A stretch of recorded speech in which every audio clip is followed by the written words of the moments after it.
Welcome to Half-Breeds Podcast. We're not here to find your spirit animal.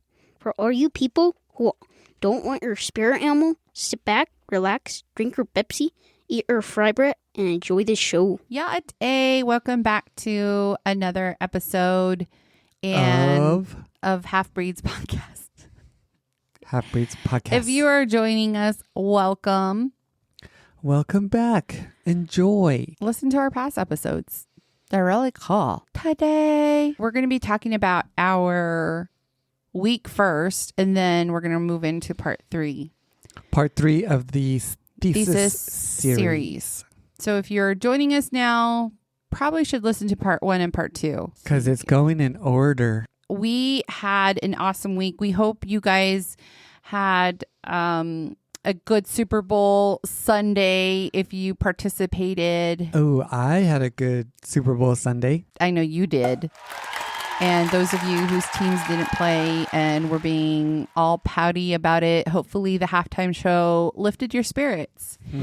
And if you are against Espanol, you're stupid, because that performance was I say it's the most watched Super Bowl halftime show. See, I'm sweating. I gotta fan myself just thinking about it. I've been listening. Thinking about Mulabuni. I've been listening to him all week. But yeah, it was an awesome weekend. Last week was pretty awesome. This week we were like, first of all, I was having a really good week. The start of it, I was in my mood, especially like after the whole halftime performance. The bad boonie mood. And then, working within the institution just kind of brought me down, man. Put you in your place, huh? It did. I don't know why it's been so busy lately. They actually want me to work. No, I'm just kidding. But, yeah, so Seahawks won. Whoop, whoop. Go Hawks. Yep. What do you think about all of that? Did you know they were going to go to the Super Bowl? I know you had high hopes, but yeah, did you after predict it? Maybe like 2/3 of the way through the season, I'm like, all right, so you're saying there's a chance. And they just kept getting better and better. And when they beat the Rams, I'm like, yep, they're going. And then they beat the Rams again. And yeah, it was good. I was surprised because, new players. I honestly, I haven't been watching. New quarterback. Yep. Is that the Jackson? Oh, he's Smith? a wide receiver. Yeah. Oh, okay. JSN. In Jigba. Yep. And who's the quarterback? Darnold. Oh, yeah. Darnold. Darn you, Darnold. Yeah, he was on a backup quarterback for the 49ers, and then he went to the Vikings, and then he went to Seattle, and he did really good. Duh. Yeah, so I'm glad your team won. Yep, they won. And then I love the Seahawks, though. I kind of got 2 teams. That was the last time they won the Super Bowl was in 2013, and that same year the Spurs won the NBA championship. And they're number 2 in the Western Conference. Yeah, so that's pretty cool. I'm thinking and then they might win this year too. Good for you. I'll never change basketball teams. Go Spurs, go. Go Suns, go. Yeah, go down the tubes. Hey. Oh, quiet. hey, KJ's might get inducted into the Hall of Fame. Yeah, that's pretty cool. Yeah, that's cool.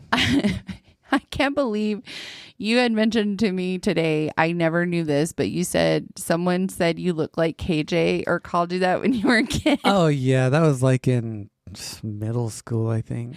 You don't even look like... I guess I used to. I don't know. Because you played basketball or what? They call me skinny head too, so.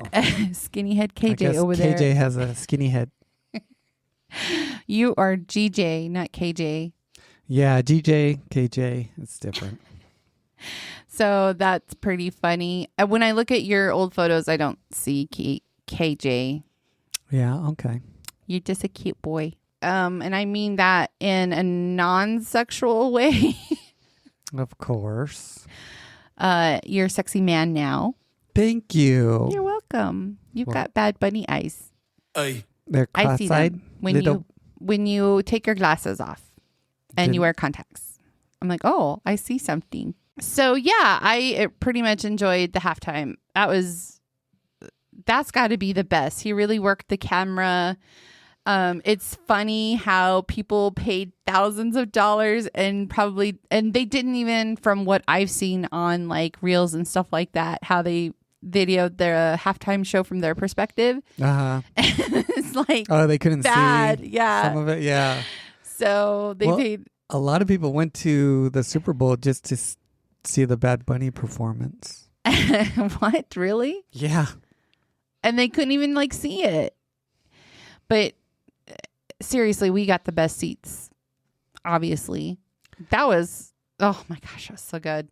They had a good message. It was done really well. Yes. And I saw this thing too, like that said, like, if you're pissed about why they didn't sing in English and not like, damn, I wish I knew Spanish, then there's like something wrong with you. And I agree, because that's all I ever think is like, damn, I wish I knew Spanish. And I still say that. I think I've always said that. I don't know why I haven't learned it yet. Well, you know what you got to do now. I know. Just start singing Bad Bunny songs and I'll learn it, right? Yeah, you'll learn a lot of like Puerto Rican slang. Bad Bunny said for people complaining about the halftime show not being in English, he said, well, English wasn't America's first language either, so. Well, also, too, as well, is that why do I have to emphasize that Spanish is European? Do people forget that? I know I think so. That's why I always say like, no habla español, habla castellano. And then they're like, what? Okay, babe. I don't know what that means. That means I don't speak Mexican. I speak Spanish. And I love Bad Bunny. Malapuni. But yeah, I wish I knew Spanish. I'm learning a little bit of the slang. Piquito. I know Mexican accents better. Obviously, because I live in the Southwest. Yeah, we have I'm access. used to the Mexican slang, or even the accents. But as an elementary kid growing up on the East Coast, I had a lot of Puerto Rican and Dominican friends. I mentioned that in earlier episodes. Mm-hmm. So I'm used to the quickness of it, and the they don't pronounce all the words. They're just like really fast. Real fast. Yeah, really fast. It's just like, okay. Too fast. That's when I say, hablo más despacio, por favor. Dang, you know more Spanish than me. ¿Qué? I just know hola or hati or ¿Dónde está baño? but yeah, it was beautiful. I love it. I didn't care for the commercials too much. They were horrible. Like, they weren't interesting. None really stood out to me. It's a lot of AI. And they were commercializing it. Yeah, and they were using AI to make those commercials, I bet. They were pushing it. Have you noticed too, as well, also that they push? Have you ever seen that he is risen at the end or something? It's like a God commercial. No, I didn't see that. That was during the Super Bowl, or is this? I see that a lot, and I think I see it more when I watch sports. I just see it like around Easter time. No, they were playing it. I think I saw 2 or 3 commercials about he is risen, and I'm like, what the fuck? Why are they? That's cool. Get ready to hide your eggs, guys. It's about that time. It's We're coming getting up. close. And then there was another interesting commercial about it's like anti-Semitic things. Oh yeah, like somebody put like on a postcard Jew, and then they like put it on someone's backpack, and then some guy, I remember that one. Yeah, came up and put like a blue Post-it over it. Yeah, that was weird. You want to know something? Never in my life have I ever witnessed anti-Semitism. Have you? No. Just heard about it on the news and stuff, like Mel Gibson. So it's not common for us. No. I don't know. It just seems really contradicting, like with the AI, with the he is risen, with the anti-Semitism. So I haven't seen Semitism things, right? Oh my God.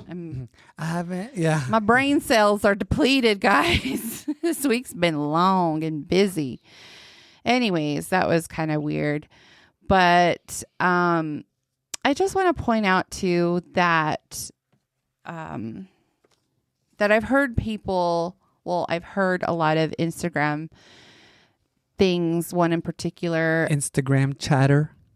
Amanda Seales pointed out something in one of her reels about not, you can't have two truths. Like you have to have there comes a time when you have to make a hard decision. And it's like one way or another, like that song. Yeah. Like you can't hold two truths, that if the system is harmful, you shouldn't participate in it. And I do understand that argument.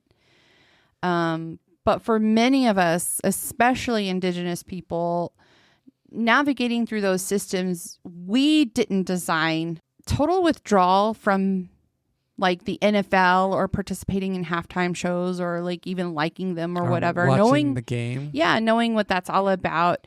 It's not always possible. And those are just some of the things I mentioned, like we did mention the AI part too. So the question becomes, like, how do we engage critically without pretending our individual behavior solves that structural harm? And I think another good point that she made was, like, doing things for yourself. I do like that. It's like doing what you believe in. Yeah. Your ethics. Yeah. Like, I know you and I aren't naive about what the NFL is. We know that it's a massive corporation and it's deeply tied to capitalism and labor exploitation and profit and all that shit. But that's not what we like about it. Obviously, we don't say like, oh, we like the NFL because of this. Yeah. Because they they've got a long way to go. And same with AI. We're not like, we didn't choose how it was built. Like they make so much money. They could figure out other ways to make their system work without, using resources. So much water. Like cooling. They got to cool down their computers. Yeah. And individually, I think I'm talking from an individual standpoint, is that we don't choose, like, we can't make these big decisions. I know that there are power in numbers, that if we do come together collectively, change does happen. Mm-hmm. But sometimes I feel like we're so far from it because we put these like billionaires on a pedestal. There's just so much. Oh God, I don't even know where to begin. Did you hear? I was thinking while I was saying that. Did you hear that Elon Musk is going to go to the moon or put something on the moon, like make travel to the moon possible? Oh, okay. Cool. Within a few years, he should go down to the deep sea. Try that. Ocean Gate. We should reopen that. And then someone commented, who gave him the moon? And I'm like, damn, he wants to start colonizing the moon now. And well, he wanted to do Mars too. But that's right. Who gave him the moon? Who gives him that power? We're going to the moon. Didn't we already go to the moon? Yeah, we did, right? Yeah. We're all winking. We beat the Russians. But yeah, it's I think like what do you get out of it? Out of this whole thing, like with what Amanda Seales says. And that you can't have it both ways. yeah.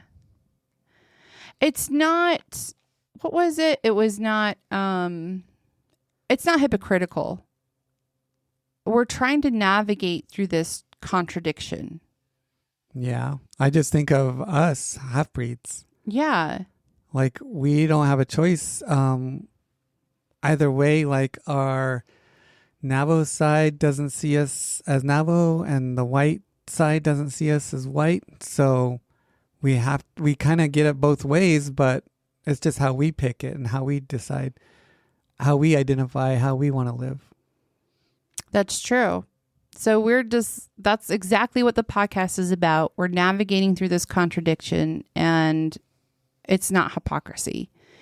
We can still enjoy like the community of how football brings us together, especially within Indigenous communities. It's especially when your team's in the game. Yeah. We can express cultural diversity. Like, we can welcome it. We can love it. We can love the message that it brings. We know that halftime shows are behind the scenes. It's not good. But yeah, it is contradicting, and you should do things that doesn't break your spirit, that makes you feel whole. Last week we attended a conference out in Albuquerque. The American Indian Studies Association conference. Yes, that was really fun. The theme of that conference was constellation of Indigenous belonging and kinship. So there was several sessions that had panels of Indigenous scholars from all over the nation. Yeah, all over, even from Canada. It was really cool, like to be in the presence of other Indigenous scholars, just Indigenous people in general, sharing ideas, sharing information, sharing their work, different tribal culture, it's all the same. Like, we do share that, but just like the kind of work that they're doing within their tribe. It was really amazing to see. The art was there. We ran into, they had vendors there, so we met some new artists. It was just all around healing. And the first day we watched a movie called You're No Indian. Yeah. It's like a premiere, which was really, who is it directed by? Ryan Flynn. This movie is about disenrollment. Some tribes face disenrollment with their own members. They're kicking people out of their own tribe and disenrolling them. And the main culprit is right now the casinos, because the casinos, many tribes, they use casinos to help out their community. Sometimes some tribes give individuals like a per cap. Per cap, yeah. Yeah. Navajos don't get per cap. No. Well, giving individuals, I get it. Like, especially if it's a small tribe, they do get that.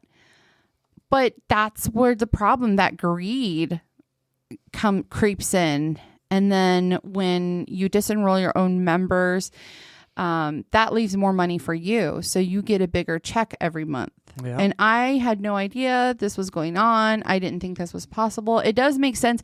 It's not surprising. I just didn't know it was happening. And their own people are doing it. Yeah, exactly. They want the extra monies. And it's actual member, despite their lineage, despite having the proof. Yeah. Like, full proof. I think some were taking DNA tests, right? Mm-hmm. And they just don't give a shit. They don't care. They just want more monies. But that was a really good movie, and the director joined via Zoom and answered questions and talked about it. So that was really cool.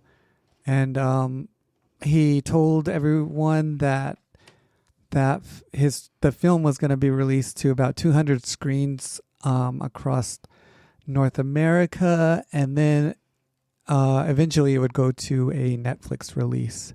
So we did post it on our Instagram as a Half-Breeds recommendations. So check it out if you get a chance.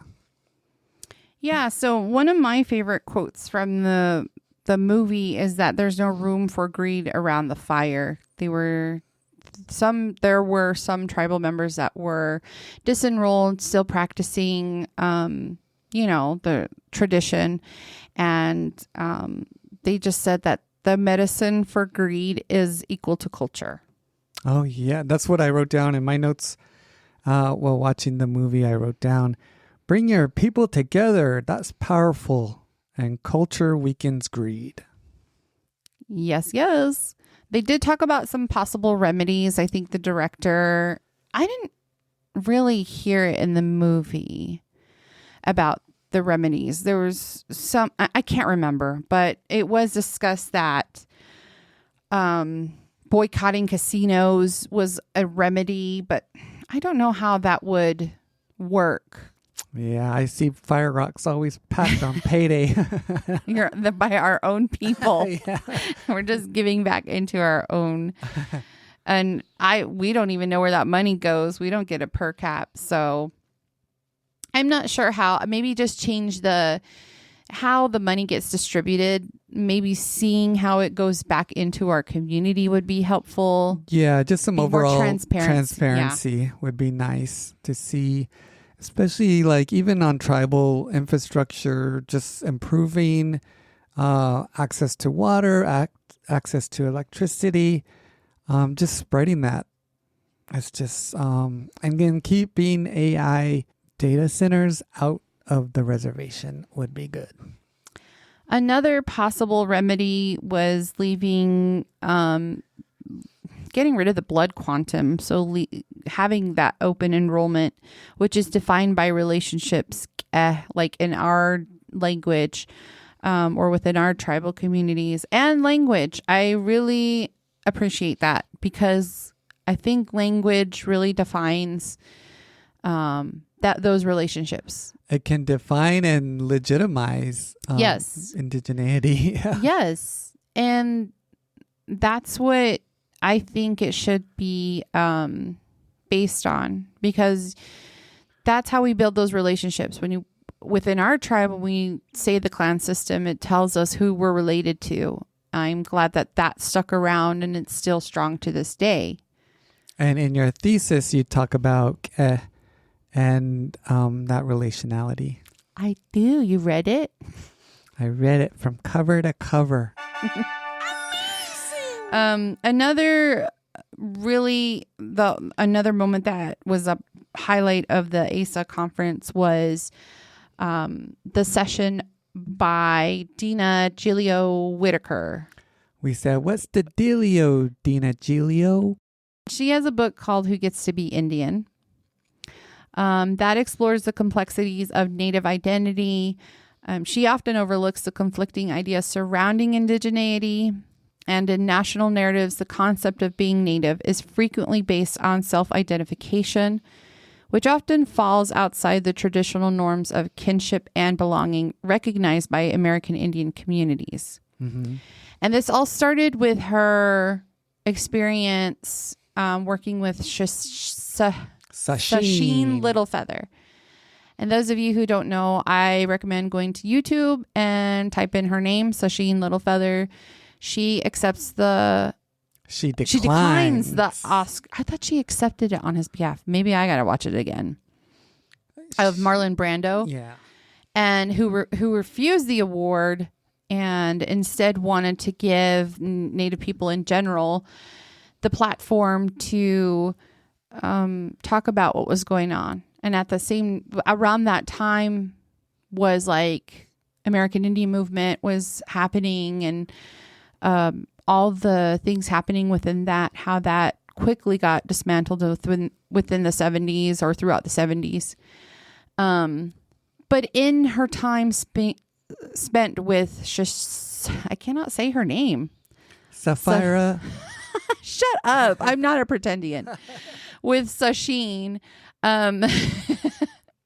she found out some discrepancies with her story, with her narrative of how she identified as Native American. She was saying that she was White Mountain Apache. She found some discrepancies with her storyline. It didn't make any sense. And it's a really good book. You have to get into it. I couldn't stop listening. I did an audiobook of it. So there was a panel of other Indigenous scholars from Cal State San Marcos who was discussing the book as well. They question how we navigate pretendianism in academia and other social spaces. I know now too that there are within social media, I'm seeing more people who are trying to call out others' indigeneity. And I'll give an example. Lily Gladstone of Killers of the Flower Moon. So people were questioning her indigeneity. What? She's Blackfeet, huh? I believe so. Her mother, I believe, is Bilgana.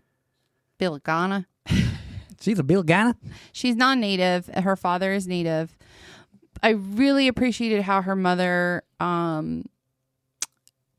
allowed her to speak the language, to relearn the language, and that's really cool, because oftentimes a white parent can enforce their Western ways, and so that was really neat that she helped her through this as she navigates through her identity. But other people are questioning the blood quantum part, and it's kind of the same shit that we go through with being half-breed, of our blood quantum, and how we're not Indian and that's the whole lateral violence part. So I get how some people are protecting others in not doing that, not harassing people for their blood quantum, but at the same time, we still want to protect our group with these false claims of being Indigenous. And that happens with romanticism. And I really wanted to talk more about that with the panel, but I didn't get to ran for out the of sake time, of time. huh? Yeah. So, we just pretty much question how we navigate this in academia and other social spaces. The question that I didn't get to ask that I wanted to ask, because they didn't really say it, but we know it as half-breeds. We see this as lateral oppression and violence. So I wanted to ask how they see lateral oppression or violence showing up when questions of kinship, recognition, and authority get displaced onto individuals or communities rather than the colonial systems that created these conditions. I really wanted to hear what their answer was to that, but I didn't get to ask it because of the time factor. You got kicked out of the room. I did, but But afterward, we did get to talk with Dina for a little bit, and that was cool. Yeah, and did you notice there was other Indigenous peoples there who are California natives. This is happening with the California tribes too, by the way, the disenrollment part. A Pechanga tribe. I don't know if she was part of that tribe, but did you hear her? I don't know if you heard her story, but she is a disenrolled member too. Oh, she actually got disenrolled. Yeah, it's crazy. I wasn't in there when she was talking, but you mentioned it. So she was really on a roll. That was another panel we sat in on too about urban natives. Yeah, and Albuquerque is trying. They're doing a lot more than other cities as far as having spaces for urban natives. Yeah. They also go through a stigma. But overall, there was so much more to talk about for that conference. There was We so learned many. a lot. There was so many panels that we weren't able to. I know, go on and because they were happening at the same time, or we were just running back and forth between them. Or work wanted a deadline, and I had to actually work, so I didn't get to enjoy my conference as much as I wanted to. Sucked. But I'm definitely hope that I get invited back next year. I heard that we may be doing a panel. That's what was said. I don't know if that's going to happen, but they were just be on the lookout. They were saying next year ASA conference might be somewhere else. And we would be honored if you're listening to speak on a panel. But we did meet a lot of people there. We did. And we talked to so many people, and I just want to give some shout outs. Go for it, Dan. Well, first was Dina Gilio Whitaker. We got to chat with her for a bit, and Daphne Little Bear. We also met Jessica Ross. She was really nice. Yeah. And she brought her family all the way from Alaska. Yeah. We talked to Candy Martinez and Chris Hernandez. They were really nice too. They're East Coast. We talked to Davian Thompson, Tyler Moore from Haskell. Yeah, he was cool. We chatted with Lloyd Lee from UNM, Serena Johnson, Madeline Rose Mendoza, and Leola Sitnajini from UNM also. And then running through the vendor booths, we met some really cool vendors. You got some nice beaded earrings from Margaret Price. She was really cool. She's her grandma. Yeah, she's tabahe. And then also Tiara. Yeah. AKA Tiaro. Follow her on Instagram. She's really cool art. But yeah, we've got to speak with them and learn a little. They were sharing their stories about Tiaro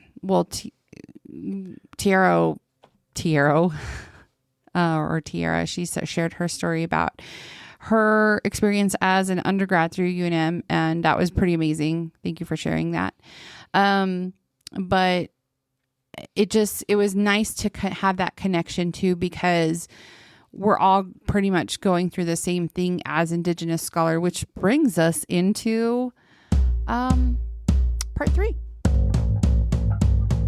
Half-breed, that's all I ever heard. Half-breed, now I learn I hate the word. Half-breed, I'm no good, they won't.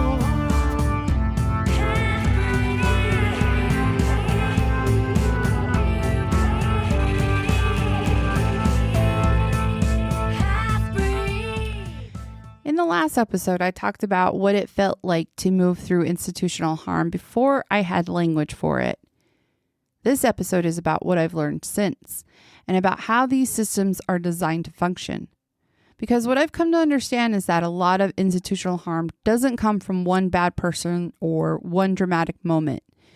It comes from a gap between how institutions say they work and how they actually function in practice. Policies promise fairness. Procedures promise protection. Professionalism promises neutrality. But lived experience tells a different story. In part 3, I'm naming how institutions really operate, how information is controlled, how accountability is uneven, and how the burden of navigating harm often falls on the very people these systems claim to serve. This isn't about assigning blame to individuals. It's about understanding the logic of the system so we can better understand why silence, self-regulation, and restraint are not failures, but strategies. When we look at these institutions, we look at one of the key things that I noticed was policy and how it's used as performance and not protection, and how it exists primarily to protect the institution's authority and not the people inside it. Yeah, that's just like HR is there to protect the institution, and Their company. they go off of policy. They always go back to policy. So policies are broadly written. They're abstract. And what does that mean to you, babe? I don't know. Like when you know that policy is written broadly. Oh, if I know, well, then and it's abstract. then it's open for interpretation. It could be either way. If the policy is, written in a way that you can't interpret it a different way, then that's good. Like, you know where you stand, you know what the policy is, and that's what you can go by. But if it's broadly written or vague, then that's when it can be dangerous. Yes. And what we can say about policy, the truth of policy, policy of truth, isn't that a fucking Depeche Mode song? Depeche Mode, yeah. Dave Gahan, he sang about it. It's invoked without explanation, a timeline, or accountability. How does that policy of truth? The policy of truth. Okay, good. I had to like sing. Okay. Yeah. So, for instance, students are told that there is a process, but access to it is unclear. Like, go figure it out. Yeah. Policy also has enforcement, but it's selective. And what do you think that means? Well, that means it's up to whoever is enforcing what they're going to enforce. Like, if a student's asking and if they don't ask correctly, or if they're like frustrated, that could be taken as rude and they'll get the bad stick. We're going to get into that. You brought up some really good points, and you're almost nailing it. What is it? Nail the coffin. I'm so bad with the idioms. Yeah, it's idioms. I'm an idiot. No, you just need to practice your idioms. No, I just need to do this podcast when my brain's not so fried. Well, you did have coffee and black tea, so. And I'm still thirsty. So policy interpretation depends on also power and proximity, who and where. So questions like who feels safe asking, who is believed, who's already seen as competent, and who has your back.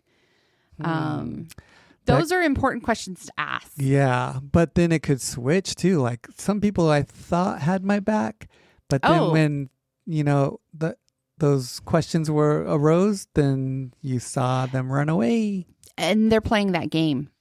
Yeah. They're playing the game. That's a dirty game. It's a dirty game.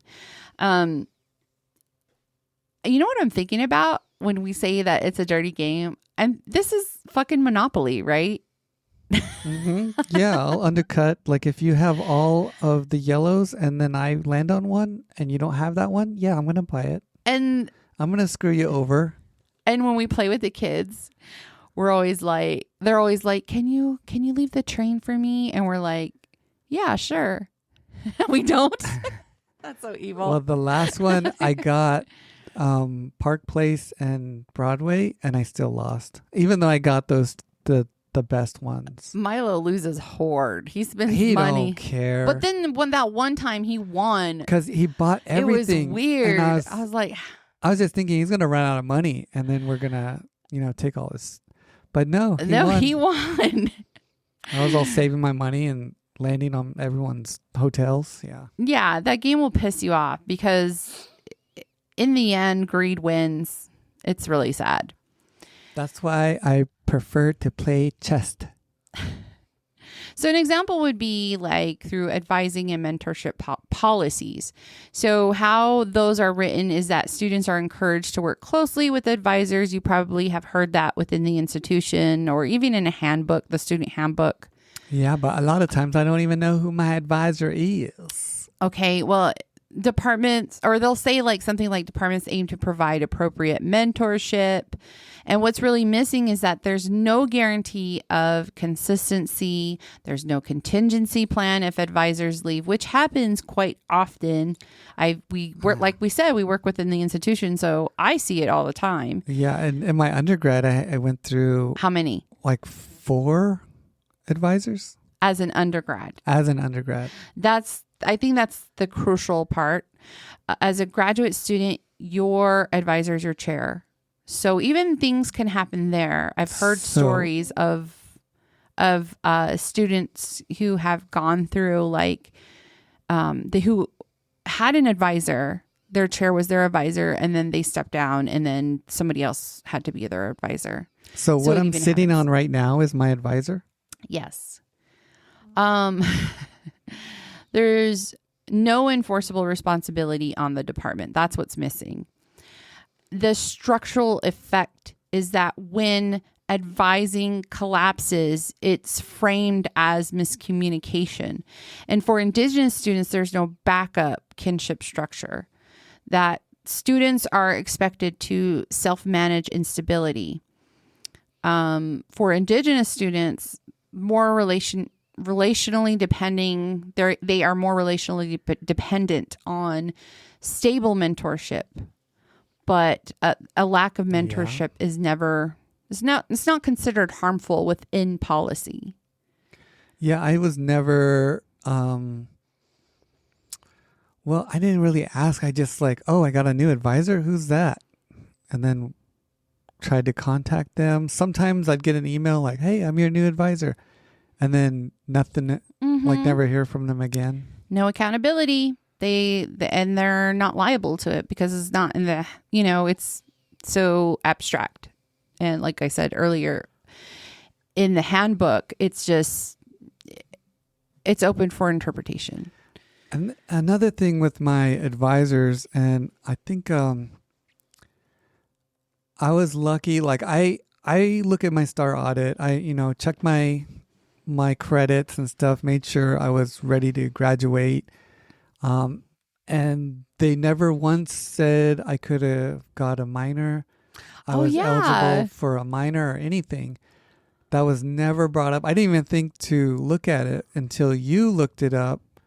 And then you told me that I already had all the criteria needed for a minor. And I ended up adding on 4 minors to my undergrad.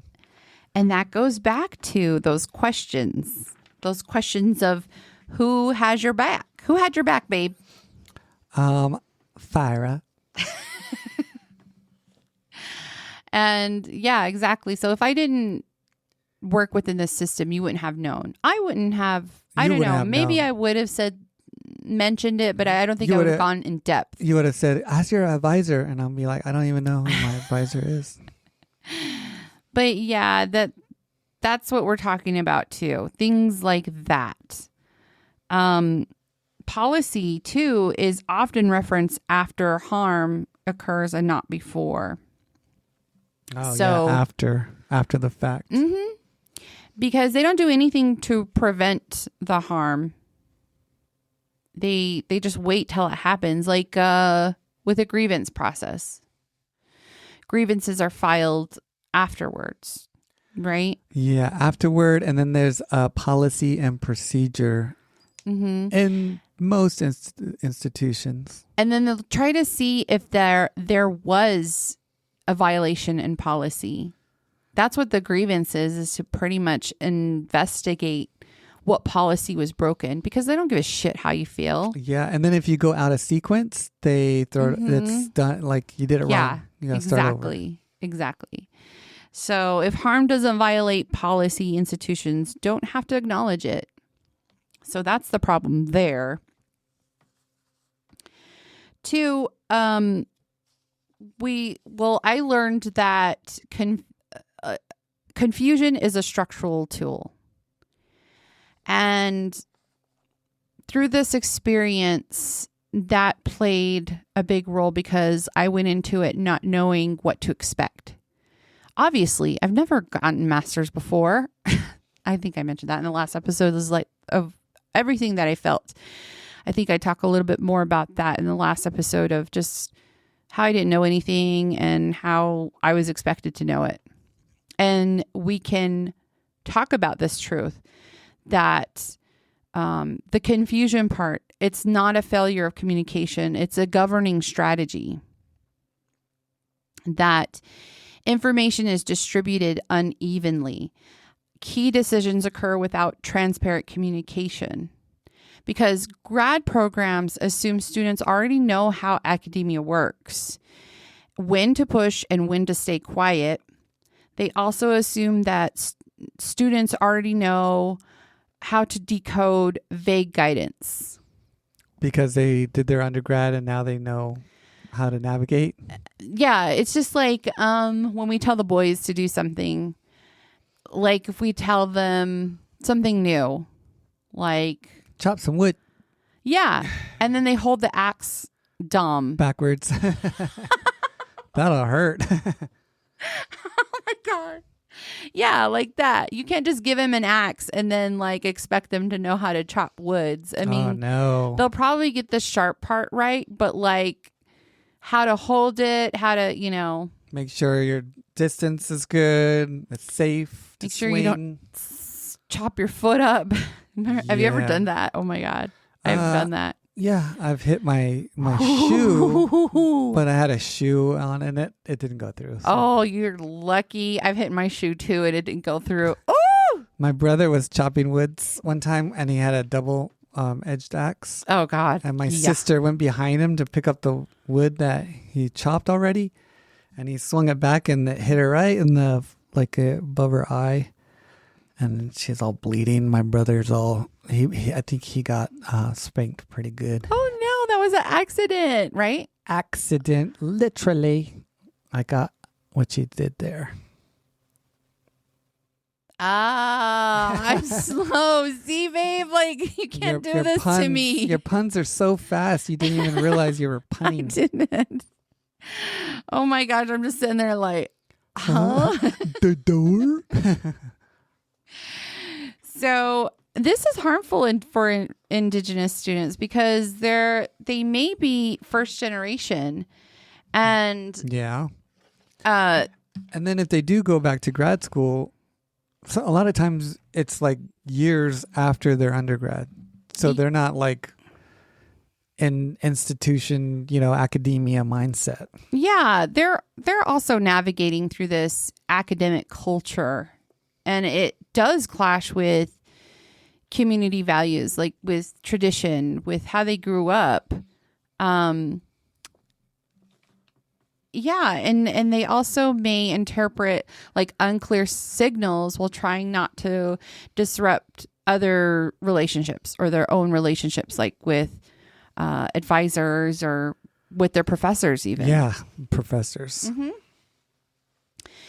And then expectations shift without formal documentation. So people are expected to anticipate changes without being informed. Yeah, I think there's many examples to that. I think I gave some before of, do you remember any examples that I went through? I mean, let's just say not just me, but this could happen to other students. Could, possibly, maybe. But give an example of what you might have seen with a grad students. I heard about one time that like, oh, don't worry, like you can turn that in later. And then they're like, hey, where is that assignment? We need that by tomorrow. Yeah, exactly. Yeah. And then that grad student was like, oh my God. Yeah, when it's not like enforced in policy, and then they try to make it like, oh, you don't need to worry about that. And then as we get closer to the date, it's like, why didn't you do that? You need to do that now. So, yeah. In many grad programs, expectations live in conversation and not documents. But when those conversations shift, students are expected to anticipate that change. And when they can't, it's treated as personal oversight rather than that structural instability. Mm-hmm. Heard that. So when those expectations aren't written down, they can change without anyone admitting that they changed it. Yep, trying to be slick, huh? Then it's your fault. Oh, yeah. So that misinformation is framed as like personal oversight. It's not structural. But yeah, like you said, individuals are blamed for not knowing. And I've experienced that. I know I'm not the only student within the institution. Undergrads experience it. Graduates experience it. Like it's our fucking fault. Like we're supposed to know what counts, for instance, as a course on your STAR audit. Like as a student, you're supposed to know that. When these departments change their course catalogs, ooh, I'm like exposing right now, all the time. Yeah, it's crazy. But yeah, I mean, that's why I guess they have people like me helping you do substitutions for courses, I guess, but that's a problem. And it lands differently when for me as a student, and I'm sure for other students, that if you're already questioning whether you belong, or you're hyper aware of just that stereotype of those threats, of trying not to perpetuate those stereotypes about Indigenous students being incompetent, that quote unquote, you should have known. It just increases the doubt we've already feel. It's internalized doubt. And then it's met with like silence instead of challenging it. And when those expectations shift without notice, Indigenous students, such as myself, being non-traditional, we have to balance like family, ceremony, community. Work. Yep. In academia, we have less margin for instability. We don't have time to be unstable. Nobody got time for that. I don't have time for that. It's so chaotic. And not just Indigenous students, probably other marginalized individuals who may go through this too, because I have one in mind, faculty member going through this. And that sudden timeline change doesn't have any real relational consequences. Critical knowledge, it lives in relationships though, not in systems. If you're Indigenous doing research, not the Western way, the Indigenous way. So when confusion is normalized, accountability disappears. That's what happens. And we can say that truth about institutions. The next thing I noticed about institutions is that they shift systemic responsibility onto individuals and rename it as being self-advocating. Like when you ask your own questions. Yes. And I've heard from professors, I've heard within this institutions, I think I've heard it more than once, where they praise self-advocacy. They're like, oh, I love it when I love when students self-advocate for themselves. It's so empowering. Until you do it. And then you do it, and then they don't support you. Once again, like, who has your back? They'll put you in your place. They don't support you. Yeah. To self-advocate, you need that support. So the point here is that individualization of institutional responsibility, it's really rooted in mainly being alone, doing this on your own. No advisors, no mentorship, like you're trying to figure it out. Yeah, and advocating yourself, it ignores that power imbalance. For Indigenous students, because we are fewer in numbers, because we don't have those allies, there's literally little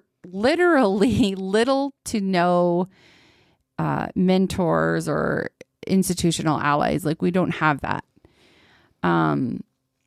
If we're dependent on faculty or like, for instance, AIP for funding, letters, like letters of recommendation, reference letters too. For employment. There's that power imbalance. And then I don't like that support is conditional on asking the right way. Because that right way can change. Like, it depends who you're asking it. They might want it a certain way, and then another person might want it the other way. Yeah. So how you say it matters, because people don't like your tone. Your emphasis on the wrong syllable. Syllaphus. Sapphira. They'll either question or critique it, but either way, they'll find some way to be like offended or defensive. And then you become the problem. And then you're labeled as rude. Like, I've asked professors who've graded some of my stuff, like, I meant this, or like, why did I get this grade? And then they get defensive. Yeah. We're not trying to be entitled. Like, we know our place for the most part, I think. We're trying to self-advocate. I think it's different too between men and women, where we're seen as more emotional. Like, we have to be calm. We can't be irrational. That's what they see our emotions as. You're crazy. Yeah. And you being a man, I think you'd have a little bit more respect. This hits Indigenous grad students harder because Indigenous students often are hyper aware of stereotype threats. They don't want to be seen as difficult. They're already isolated, and they depend heavily on the institutional gatekeepers for those fundings, for those financial resources or reference letters, letters of recommendation, all of that. Or even just like guidance, like what they need to do. And spending that enormous amount of energy of asking the right way, a lot of time I notice for myself, I have to pause before I ask something because your res comes out and you ask wrong. I was wondering, what does that even mean? Can I have some more money? For school. That in itself is laborious. Is that a word? Laboratory. Or is it laborious? It's labor. Those who advocate too visibly are often labeled as difficult. When Indigenous students raise concerns directly, it's labeled as aggressive. When they're emotional, it's unprofessional. And when they raise concerns repeatedly, it's labeled as, oh, you're just being difficult now because you keep asking. You keep asking me the same question, which I'm not going to answer.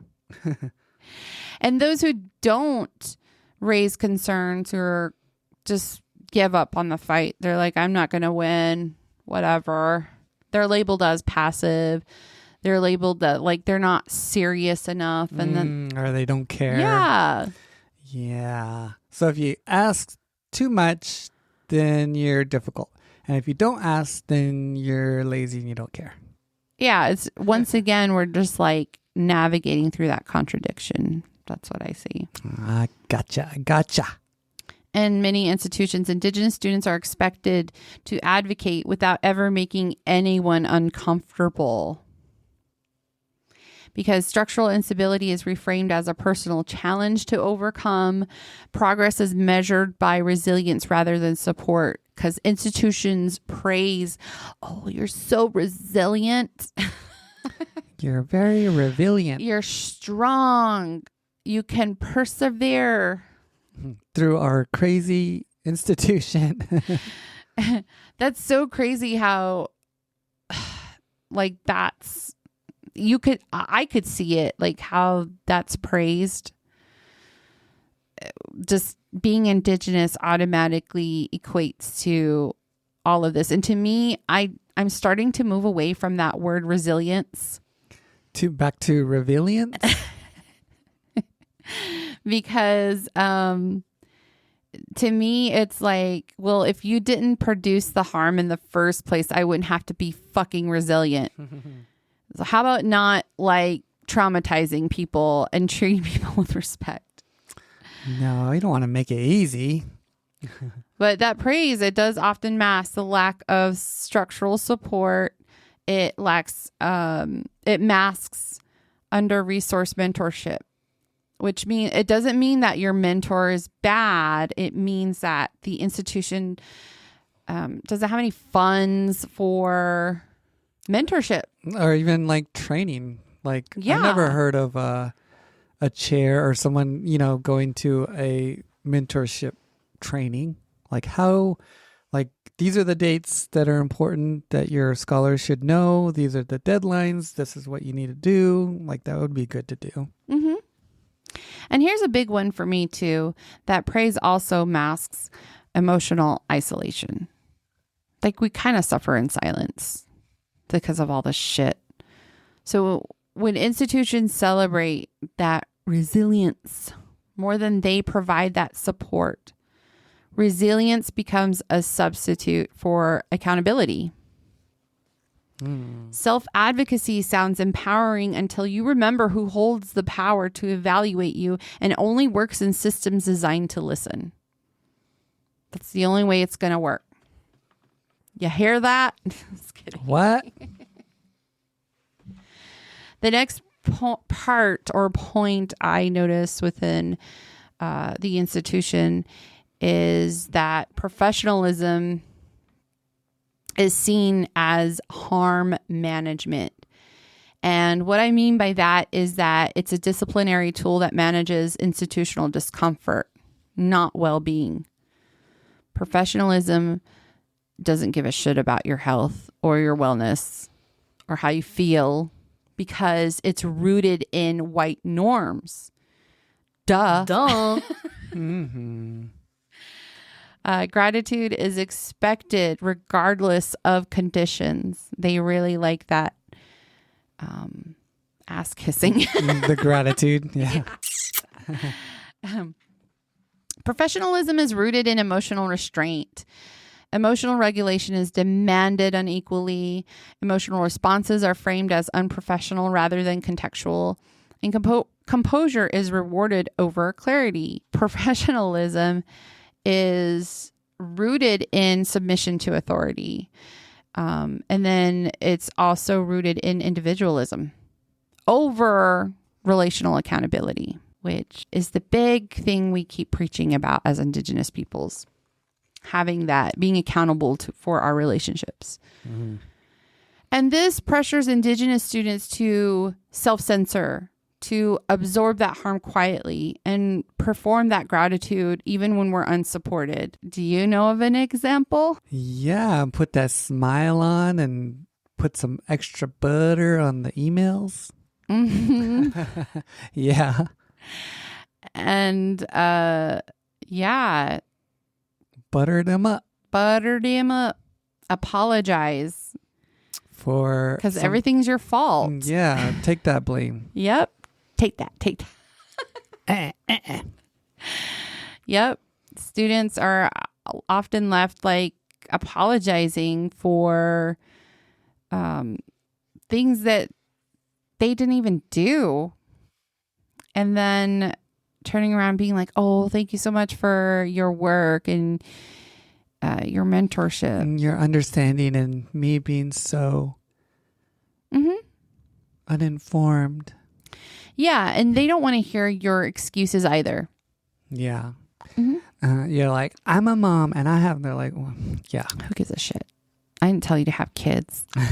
You breeder. Just kidding. Professionalism policies don't define behavior. They define which bodies and voices are allowed to express discomfort without consequence.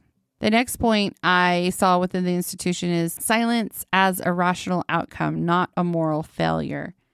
So silence isn't weakness. It's not agreeing, and it's not having a lack of courage. Silence happens when that you notice those power dynamics are uneven. Yeah, and we talked about this in the last episode, how you can use silence to Heal. Yeah. Mhm. Speaking up carries real risks. It sometimes does.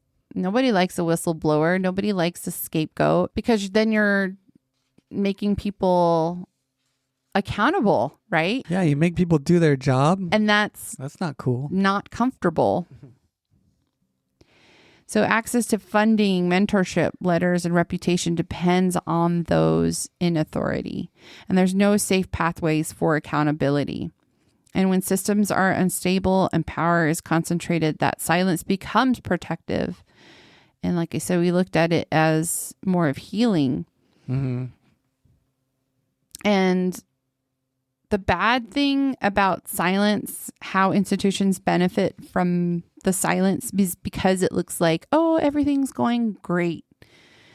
It's smooth sailing. A lot of times when I would email someone or want some, like, they always say no news is good news. Like, if you don't hear anything back, like when the kids are watching each other, like, no news is good news. Like, okay, I think everything's good. And then if they call, you're like, uh-oh, what happened? And you have to answer. Yeah. Lack of complaints also looks like success. What do you think about that? That's true. Because if the boss doesn't know these things are going on, then how's it going to even, like, nothing's going to be done. But even... Well, yeah. And certain bosses, they hear the complaints, but then they don't fix it. So, yeah, it could be either way. And then you'd be the problem child for bringing up those complaints. So you got to know your environment. You got to play that game. And then absence of conflict looks like harmony. And I'm thinking about this too, working within the institution.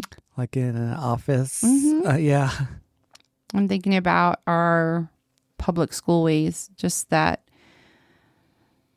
I don't know, like, you don't want conflict though within your office.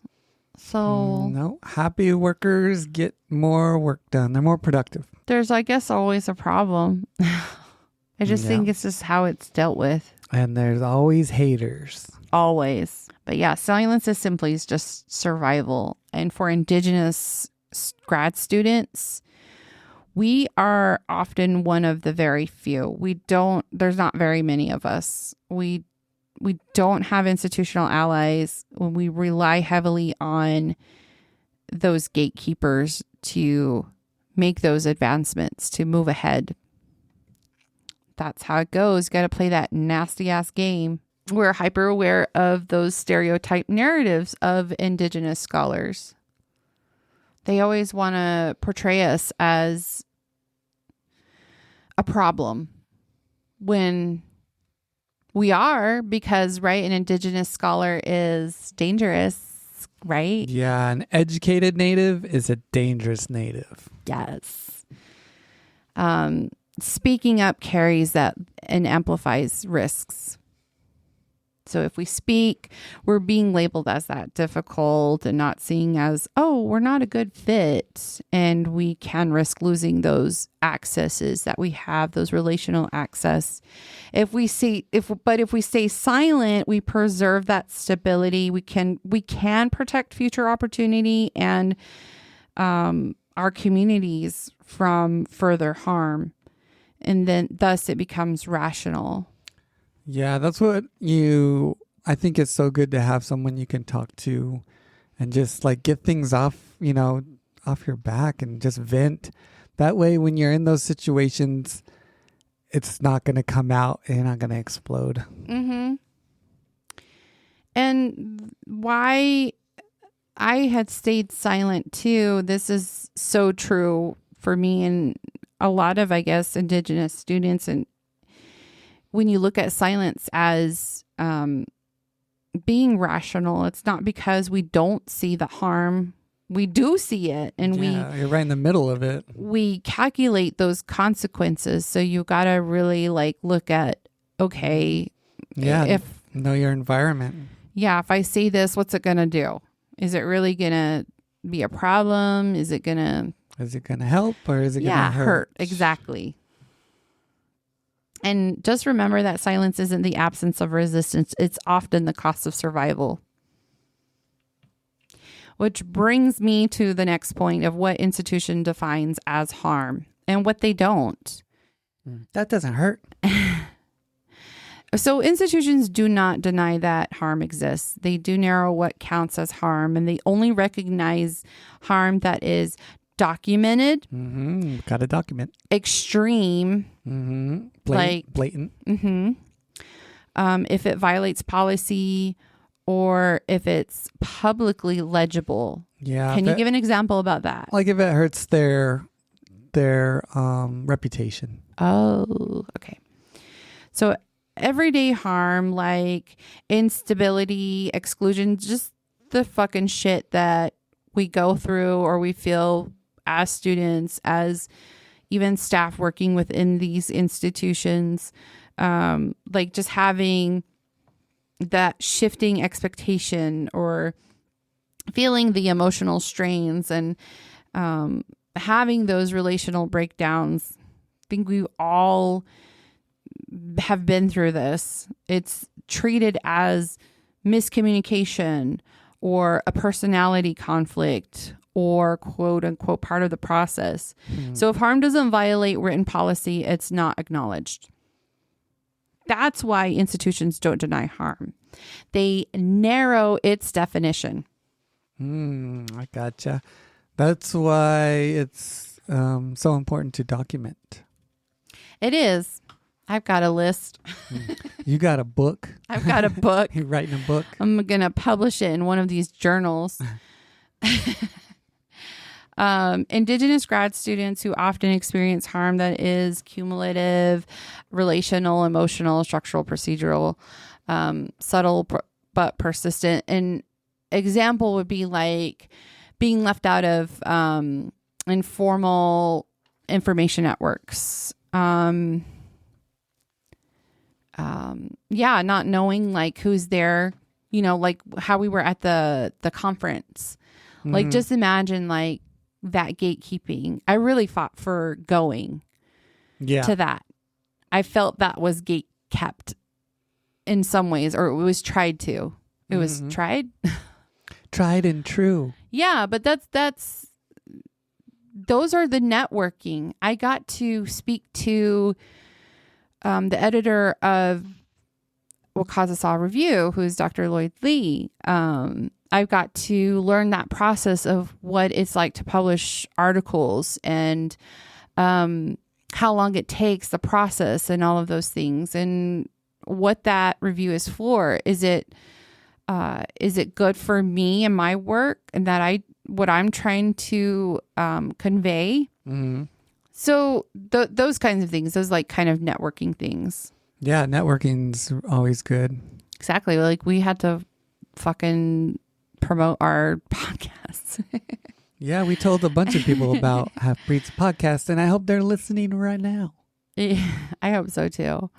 Another example is like being the only Indigenous person in the room. That is happening with us. We are pretty much always the only Indigenous people in the room. Oh, yeah. Here, yes. Oh, here's a good one. Another example is that I wrote is that having research legitimacy questioned quietly. Oh. As mine's was. Your methodologies? Everything. Yeah. It was consistently questioned too. And they're like, this is not how sociology works, lady. And you're like, what? There's also some that another example would be having that mentorship instability that never qualifies as misconduct. That happens. I think I've heard a story about between a mentor, an advisor with their grad student, just inappropriate behaviors. Having sexual relations? That could happen, yes. I think there is a Isn't there a lawsuit against the college for a kinesiology professor? Oh, yeah. There being is. so gross. There's also a lawsuit about the hazing, but that's a different. You know what? Which brings me to I'm going to go off track here because it's just something that I seen that New Mexico is going to implement. Okay, I don't know if I'm saying this right, but raise the statute of limitations. Is it raise?